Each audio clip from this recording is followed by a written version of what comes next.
बिस्मिल्लाहिर्रहमानिर्रहीम। अस्सलाम वालेकुम। Welcome to easy cooking with Naureen. आज मैं आपके लिए बहुत ही मज़ेदार झटपट से बनने वाली बहुत ही आसान आलू की तहारी की रेसिपी लेकर आई हूँ। जब भी आपका कुछ मज़ेदार सा खाने को दिल चाहे और आपके घर में गोश्त या चिकन मौजूद ना हो और आप कुछ बिरयानी और पुलाव से भी ज़्यादा अच्छा कुछ खाना चाहें तो इस आलू की तहारी को एक बार ज़रूर ट्राई करें। बहुत ही खुशबूदार और मज़ेदार ये तहारी बनकर तैयार होती है। एक रायते की भी रेसिपी आपके साथ शेयर करूँगी जो कि इस तहारी के साथ बहुत ही मज़ेदार लगता है। आइए अब हम अपनी रेसिपी को बनाना शुरू करते हैं। यहाँ पर मैंने एक कढ़ाई ली है और उसके अंदर हाफ़ कप ऑयल ऐड किया है। हाफ़ टी स्पून साबुत काली मिर्चें ली हैं, 4 अदद लौंग हैं, 1 बड़ी इलायची, 1 टीस्पून सफ़ेद ज़ीरा और 1 इंच का दालचीनी का टुकड़ा लिया है। इसको हम ऐड कर देंगे और मीडियम फ्लेम पर तकरीबन 1 मिनट के लिए हम इसको फ्राई करेंगे। और इसके बाद हम इसके अंदर ऐड कर देंगे 1 अदद बड़े साइज़ का मैंने प्याज लिया था और इसको मैंने स्लाइस में कट करके ऐड किया है। लाइट गोल्डन होने तक हमने प्याज को फ्राई करना है। मीडियम टू हाई फ्लेम पर हमने प्याज को फ्राई करना है। जैसे ही ये लाइट सा गोल्डन होगा तो हम इसके अंदर लहसुन और अदरक का पेस्ट ऐड करेंगे 1.5 टेबल स्पून और 2 से 3 मिनट हमने लहसुन अदरक के पेस्ट को मीडियम फ्लेम पर पका लेना है। और इसके बाद हम इसके अंदर ऐड करेंगे 2 अदद मीडियम साइज़ के टमाटर और 3 अदद हरी मिर्चों को काट कर ऐड कर देंगे। टमाटर को सॉफ्ट होने तक हम पकाएंगे। जैसे ही टमाटर हल्का सा सॉफ्ट होगा तो हम इसके अंदर आलू को ऐड कर देंगे। मैंने आधा किलो आलू लिए हैं और इसको मैंने छीलने के बाद इतने साइज़ में कट कर लिया है। आलू ऐड कर देंगे और अब हम आलू को तकरीबन 3 से 4 मिनट इन सब मसालों के साथ पकाएंगे। इस तरह बहुत ही अच्छी खुशबू आती है तहारी के अंदर, बहुत ही ज़बरदस्त जायका आता है। एक बार इस रेसिपी को आपने ज़रूर ट्राई करना है।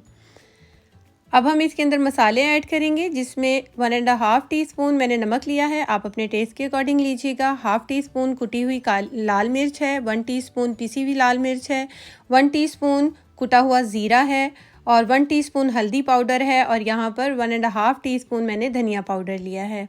इसको ऐड करेंगे। इन सब मसालों के साथ हमने दही भी ऐड कर देना है। 1/4 कप के करीब मैंने दही लिया है, इसे ऐड करेंगे और अब हम दही के साथ अच्छी तरह से तमाम मसालों की भुनाई कर लेंगे। थोड़ा सा पानी भी ऐड कर देंगे ताकि हमारे मसाले अच्छी तरह से पक जाएं और इसका जो एक रॉ स्मेल होती है, जो कच्चापन होता है मसालों के अंदर, वो भी ख़त्म हो जाएगा। हमने ऑयल के रिलीज़ होने तक और मसालों को यकजान होने तक 4 से 5 मिनट के लिए मीडियम टू हाई फ्लेम पर ज़रूर पकाना है। ये देखिए मसाला अच्छी तरह से पक चुका है और अब हम इसके अंदर पानी ऐड कर देंगे। इतना पानी ऐड करेंगे कि आलू जो है अच्छी तरह से गल जाएं। एक बार अच्छी तरह मिक्स कर देंगे और अब हम इसको ढक कर आलू के गलने तक हमने इसको पका लेना है। यहाँ हमारे आलू जो हैं बहुत अच्छी तरह से गल चुके हैं। तकरीबन मुझे 10 मिनट लगे हैं इसको पकाने में। और यहाँ मैंने लिए हैं आधा किलो चावल। इसको मैंने 15 से 20 मिनट पहले भिगो दिया था और इसका हम पानी जो है भीगे हुए चावलों का निकाल देंगे। सिर्फ हमने चावलों को ऐड करना है और यहाँ सारे चावल ऐड करने के बाद चावल के मुताबिक पानी ऐड कर देंगे। अगर आपका चावल अच्छा वाला होगा तो जितना आपने चावल लिया होगा उसका डबल आप पानी डालेंगे। बाकी आप अपने हिसाब से पानी लेंगे कि आपके जो चावल है उसको कितना पानी की ज़रूरत है। तो मैंने यहाँ पर डबल पानी ऐड किया है, यानी कि 1 गिलास चावल थे 2 गिलास पानी ऐड किया है। अब हम उबाल आने तक ढककर इसको पका लेते हैं हाई फ्लेम पर। और यहाँ इसके अंदर ये देखिए उबाल आना शुरू हो गया है। एक बार सब चीज़ों को आपस में मिक्स कर देंगे और इसे ढक कर हमने पानी खुश्क होने तक पकाना है। यहाँ पर हम रायते के लिए चटनी तैयार कर लेते हैं, जिसके लिए मैंने 3 अदद हरी मिर्चें ली हैं, हाफ़ बंच पुदीने का लिया है और थोड़ा सा हरा धनिया लिया है। जितना पुदीना होगा उससे हाफ़ मैंने हरा धनिया लिया है।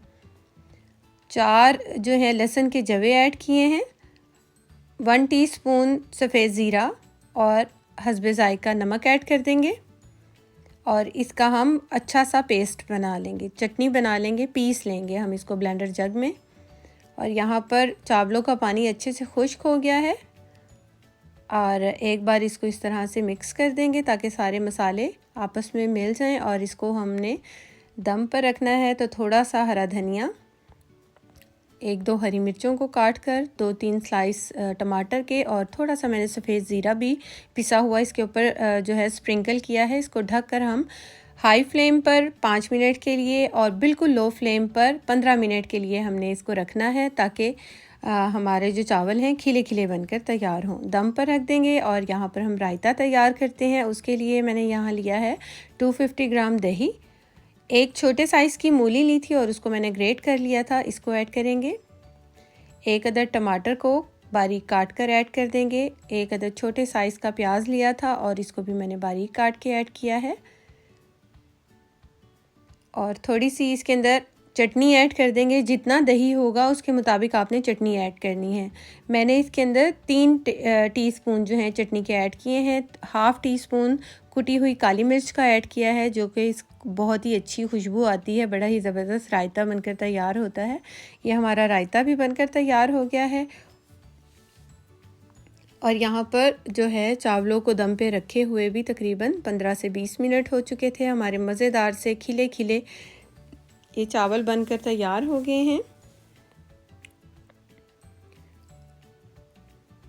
ये देखिए कितने मज़ेदार से और खिले खिले ये बने हैं और बेहतरीन लगते हैं इस रायते के साथ।